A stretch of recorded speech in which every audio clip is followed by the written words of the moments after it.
Well, welcome back, second and third grade. Today we have a lot to do.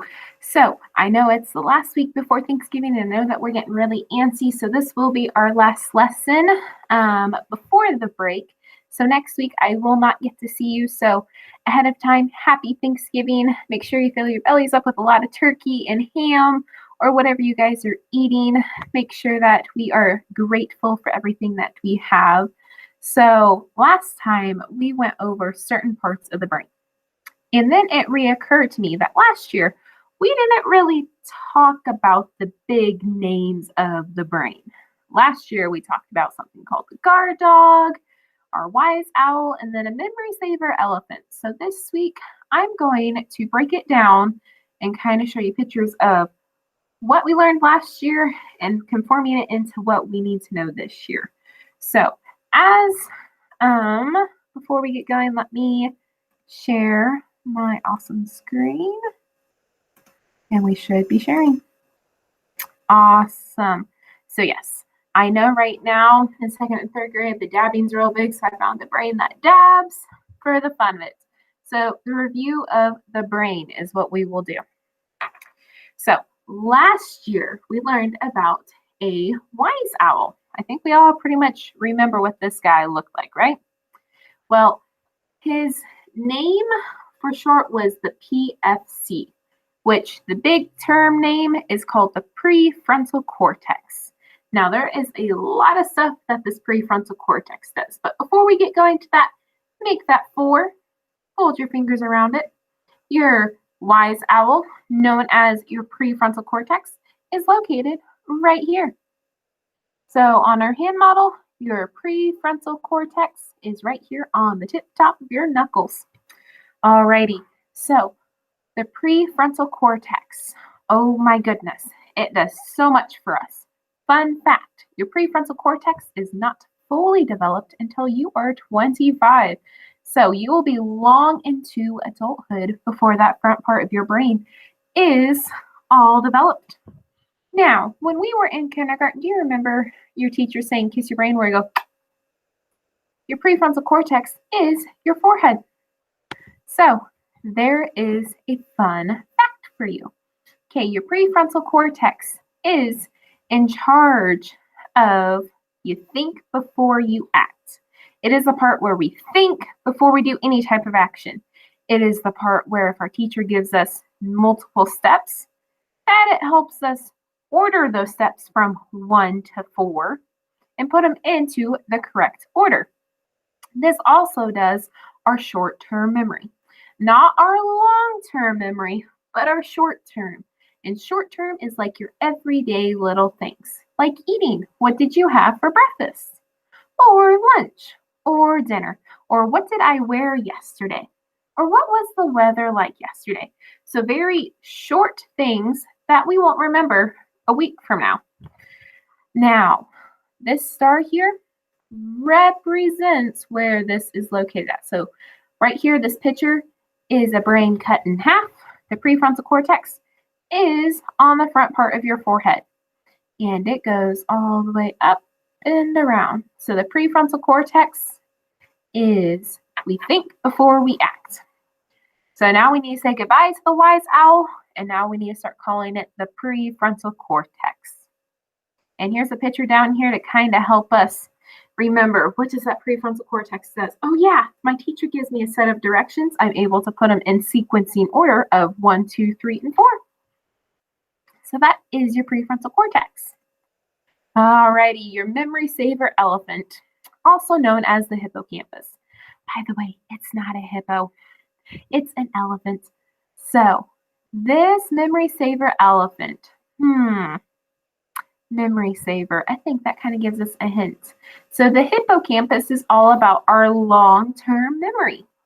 This is the part where we know our name, we know our date of birth, we know when our birthday is. This is something that we will remember until we're very, very old.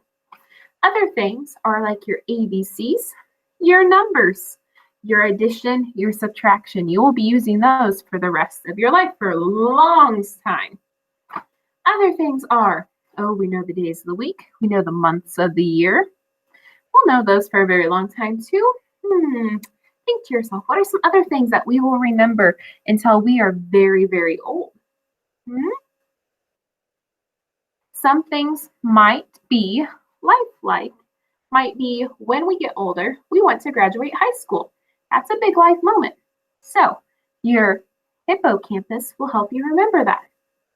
But, what's other events? How about a kindergarten graduation? We've all graduated kindergarten, right? Yeah. So your kindergarten graduation will always be stored in your brain inside of the hippocampus. Now, one last one. I'll let you guys come up with that one last one, okay? You guys think to yourself real fast of what's an event that you remember when you were young. But anyway, your hippocampus, hold open that 4.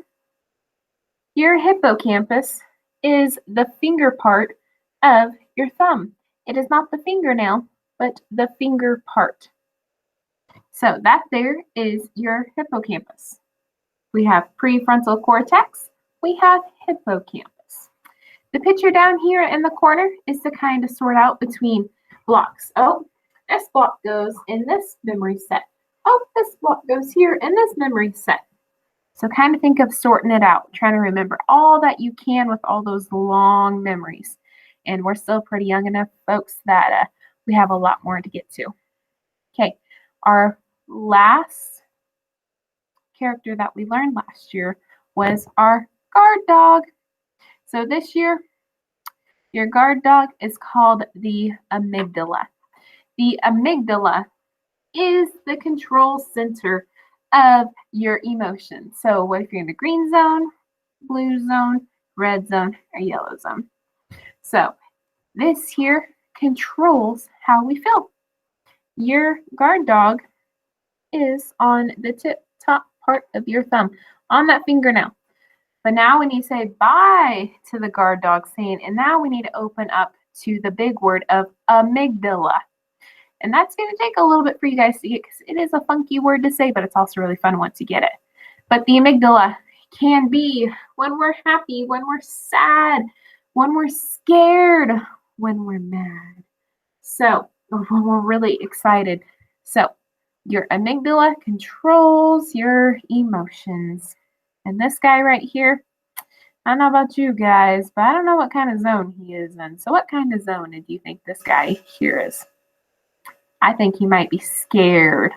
So what color of zone is he in? Alrighty. So say bye-bye to the guard dog. Now we're going to be moving on. So here is a close-up of the brain. We have our prefrontal cortex. Remember when we kiss our brain? This is where it helps us to think before we act. This amygdala is this orange part right here. It is actually really small. Matter of fact, you know how big a penny is? Or a nickel? It is the size of those 2 coins. Then your hippocampus here is right next to it. Just like our thumb. Amygdala, hippocampus. And that's where it stores all of our long-term memory. Now we have 2 more major parts of the brain that we really need to get to. And it's these 2 parts here. So we're going to learn about this brown stick-looking thing, and then we're going to look about this weird heart-shaped thing that's got a bunch of wires going through it. So the very first one is the stick part of the brain. This is called the brainstem. Hold back open that brain of yours. Choop. Make the 4, wrap the fingers around. Brainstem is right here located on your wrist. This here is your brainstem. This controls your heart rate, your breathing, your blood pressure, your digestion, which is your stomach, and your body temperature. Is it hot? Is it cold? Is it windy like it was today? So this brainstem, actually, you feel the back of your neck, you might feel your spine. The brainstem is in front of that spine, and it connects to the spinal cord. So we have the brainstem, prefrontal cortex, amygdala, hippocampus, brainstem. One last one. we have something called the cerebellum. Everyone say that with me. Cerebellum. Now, this is the back part of the brain. Now, this controls your balance, your muscle control, and your coordination. This is what we do every day in PE, at recess, even in music. It helps us be us. Without the cerebellum, can you imagine what we would be like? I imagine if we didn't have a cerebellum, we'd probably be lying on the floor, or we'd be like a big rubber band just not being able to go anywhere. We would be so unbalanced and falling all over all the time. So your cerebellum, back to our hand model. So we flip it over this way. Your cerebellum is right here. Right here. So prefrontal cortex, amygdala, hippocampus, brainstem, cerebellum. Now the cerebellum, you feel the back of your skull, you will feel a drop off of kind of where the skull ends. That cerebellum is tucked up right in there. So those are the 5 major components of your brain. Now I have an activity here that you can do at home. I'd like for you to pause the video here in one moment. Let me change my screen. And you will see a bunch of different colors and words that do not quite match up. Like the very first one, it says red. But is that the color red? No, it's the color blue. So what I want you to do for the first time around, I would like for you to read off just the words. So for instance, let me read you off the very first line. Red, blue, green, purple, brown. Did I say what the color of the words were? No, because if I did that, it'd go blue, yellow, red, green, purple. So for the first time around, I want you to read the words. See how hard that is for you. Remember, feel free to stretch out those words if you're not quite sure on the colors. Now, once you get done reading it, I'd like to see how fast you can go without messing up. So, are you ready? Pause my video. On your marks, get set, go. Alrighty, once you have gotten done with that round 1, I hope you did the speed round 2. This time I want you to tell me the color of each word. So, for instance, it'd go blue, yellow, red, green, purple, green, yellow, orange. Now you notice Miss Harp had to really think because I was wanting to read the words. So this time, tell me what color of each word is. So pause the video. On your marks, get set, go.